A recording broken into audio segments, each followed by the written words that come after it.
इस पहाड़ के नीचे 3 जिंदगियां दफन हो गई हैं, लेकिन 15 घंटे बाद भी उनका कुछ पता नहीं है। वो बेचारे ना जाने किस हाल में होंगे होंगे भी या नहीं, क्योंकि ये बड़ी बड़ी चट्टानें देखिए। यहाँ किसी को हल्का सा कंकड़ लग जाए तो वही बुरा हाल कर देता है।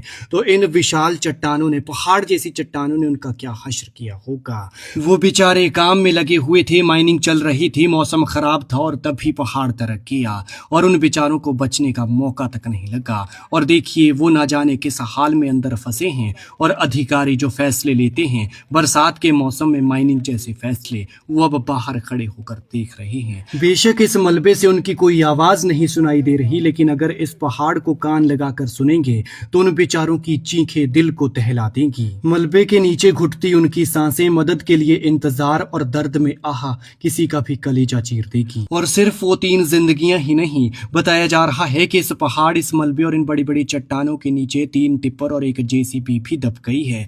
नजर आ रहा है तो ये टूटा हुआ टिप्पर जो कि खिलौने की तरह दिख रहा है, और बाकी ये पूरा पहाड़ निकल चुका है। मौके के हालात ऐसे हैं कि भारी भरकम भयंकर मलबा आया हुआ है, इसे हटाने में भी काफी वक्त लगेगा। बीते रोज शाम के वक्त ये हादसा हिमाचल प्रदेश के सिरमौर जिला के शिलाई के कमरू तहसील के बागनाधार इलाके में हुआ, जहां माइनिंग के दौरान अचानक पहाड़ी खिसक गई। लेकिन खराब मौसम में माइनिंग अपने आप में बड़ा सवाल है। जो 3 जिंदगियां मलबे में दफन हुई हैं वो तीनों मजदूर बताए जा रही हैं, 2 नेपाली हैं और 1 लोकल। लेकिन देखिए, बेचारे परिवार पालने के लिए 4 पैसों के जुगाड़ में घर से निकलकर यहाँ पर मजदूरी कर रहे थे और यहीं पर ही उनकी जान चली गई। घर पर परिवार सोच रहा होगा कि वो कमाई कर रहे हैं, लेकिन उन्हें क्या पता कि उनके घर के सदस्य के साथ क्या हो गया है। बीते रोज खराब मौसम और रात का वक्त होने के चलते यहाँ पर रेस्क्यू ऑपरेशन नहीं चलाया जा सका, लेकिन अब इनकी तलाश की जा रही है। पहाड़ भी भारी भरकम टूटा है और इस मलबे को हटाने में काफी वक्त लगेगा,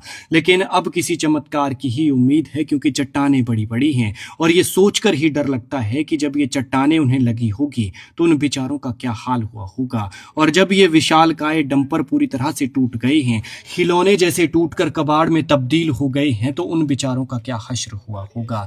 बताया जा रहा है कि माइन में काम चल रहा था और इसी दौरान पहाड़ी का एक बड़ा हिस्सा अचानक खिसक गया। कुछ ही पलों में भारी मलबा नीचे आ गया और वहां खड़े डंपर भी इसकी चपेट में आ गए। मलबे में 3 लोगों के दबे होने की सूचना है। जो 3 जिंदगियां इस आफत की चपेट में आई हुई बताई जा रही हैं, उनमें बड़वास के अनिल कुमार बताए जा रहे हैं। 65 साल के गजेंद्र सिंह और 68 साल के धन सिंह, दोनों नेपाल के रहने वाले हैं। हादसे की सूचना मिलते ही आसपास के इलाके में अफरा तफरी मच गई। हादसे के बाद राहत और बचाव अभियान शुरू किया गया, लेकिन मौके की परिस्थितियां बेहद चुनौतीपूर्ण बनी हुई थी। शाम तक पहाड़ी से छोटे छोटे पत्थर और मलबा गिर रहा था। इसके अलावा इलाके में घना कोहरा छाया हुआ था, जिससे विजिबिलिटी कम हो गई। लगातार गिर रहे मलबे के कारण बचाव दलों के लिए घटनास्थल तक सुरक्षित तरीके से पहुंचना भी मुश्किल हो गया। भारी मात्रा में मलबा होने के कारण उसके नीचे दबे लोगों को पहुंचने में समय लग रहा है। ऐसे में प्रशासन ने तत्परता दिखाते हुए इन लोगों के रेस्क्यू के लिए एनडीआरएफ की टीमें मौके पर भेजी हैं, जिसके बाद रेस्क्यू ऑपरेशन चल रहा है। खैर, ये तस्वीरें देखिए, वीडियो को शेयर कीजिए ताकि जानकारी ज्यादा से ज्यादा लोगों तक पहुंच सके। इनके लिए दुआएं कीजिए।